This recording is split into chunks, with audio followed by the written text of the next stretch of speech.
There's a leaked video out of the Veterans Affairs Department. It promotes abortion, and it says that pregnancy is not limited to women. Person who is pregnant is more inclusive language. However, many of the studies that exist to date have not so far included trans men or non-gender binary people identified as such.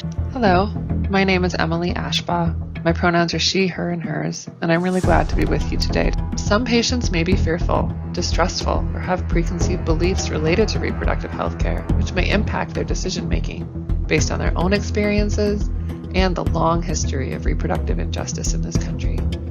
Language has a profound impact on what people hear and learn.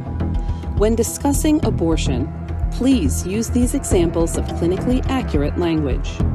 There are many ways the VA can provide abortions, including on-site with providers, ordering prescription medications, or performing abortion procedures in outpatient clinics and operating rooms where available. If you were only listening on the radio or on podcast, you didn't see even the craziest parts, where they just writes out right in this VA PowerPoint. Not everyone who gets pregnant is a woman. Don't use the kind of language baby or unborn child. You have to say embryo or fetus. Don't say chemical abortion. Don't say medication abortion. Yes, that's what we want. Don't say womb. Don't say womb. Say uterus. Don't say mother. Say veteran or person. Don't deal with the reality of this. A related story back to the Senate is that Senator Tommy Tuberville right now is holding up the appointment of various people to the higher echelons of the military because of this crap, because the military is now pushing funding for abortions and to allow service members to travel out of wherever they are to go get abortions and contradicting state laws that are pro-life and saying, no, we're going to make sure that if our employees are in your state, they're going to be able to kill their kids. And Senator Tuberville pointed out, this is not helping the fighting force of the United States. This is not important to the mission of the U.S. military. And I'm not going to allow any of these people to get their new appointments until you cut this out. And he's being lambasted for it. And this guy is a hero, man. Tommy Tuberville is a hero and deserves all of our support. And I recognize here that the Pentagon and the VA are distinct.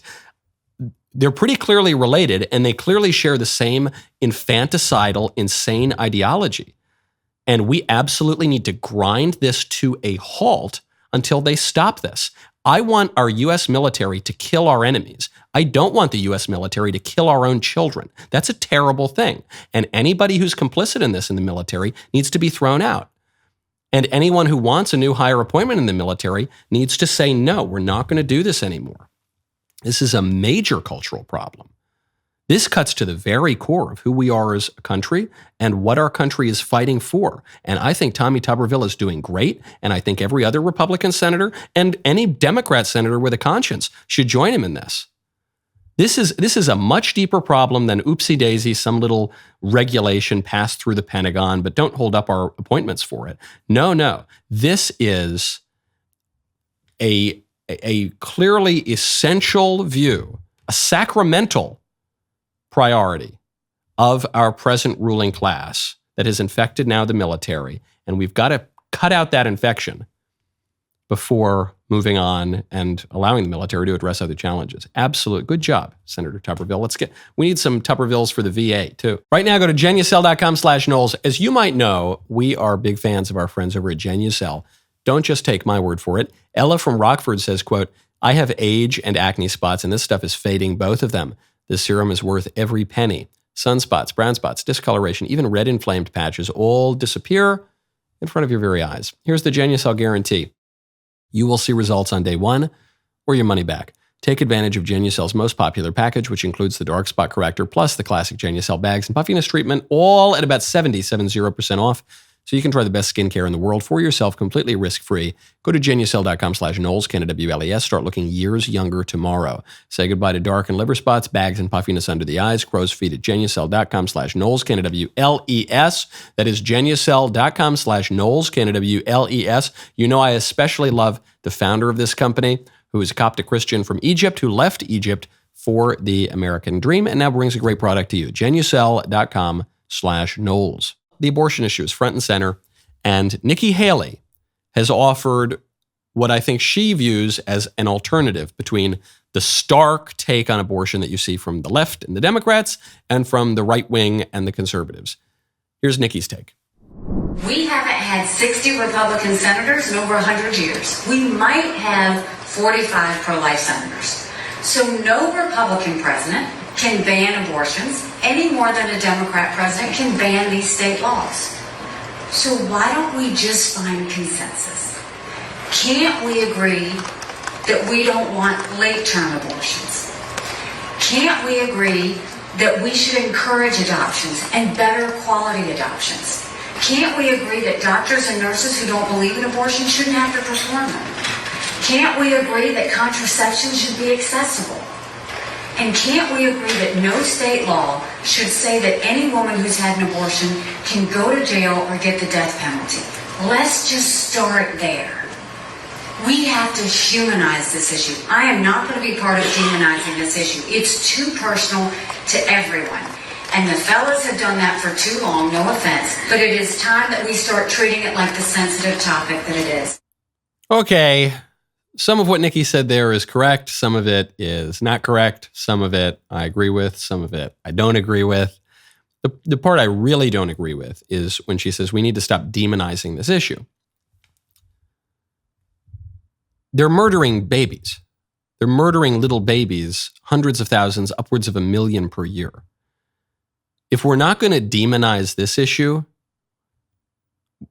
then I guess we're just denying demons. This is as demonic as it gets. It's the sacrifice of innocent little babies to Moloch. Okay, that is as demonic as any issue can get on planet Earth.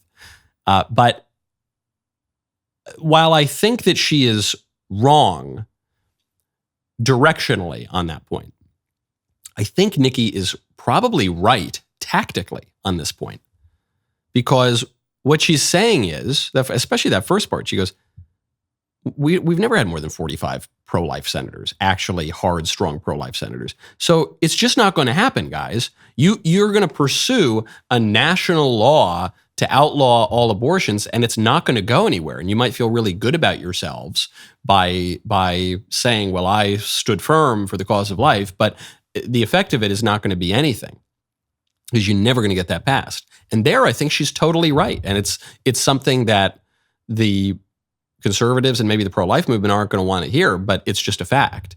It seems to me pretty clear that federal law is most likely a dead end here. You could still have some kind of federal rule on abortion, but that would come from the Supreme Court. That's not going to come from anywhere else.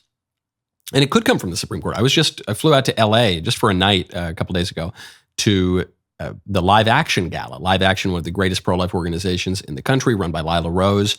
And Live Action, in the wake of the Dobbs decision overruling Roe v. Wade, has said that the new North Star is 14th Amendment jurisprudence. To say that not only, as some textualists and originalists have said in recent years, not only is abortion not in the Constitution, not only should it be returned to the states, but one could make a 14th Amendment argument and say the 14th Amendment provides equal protection under the laws.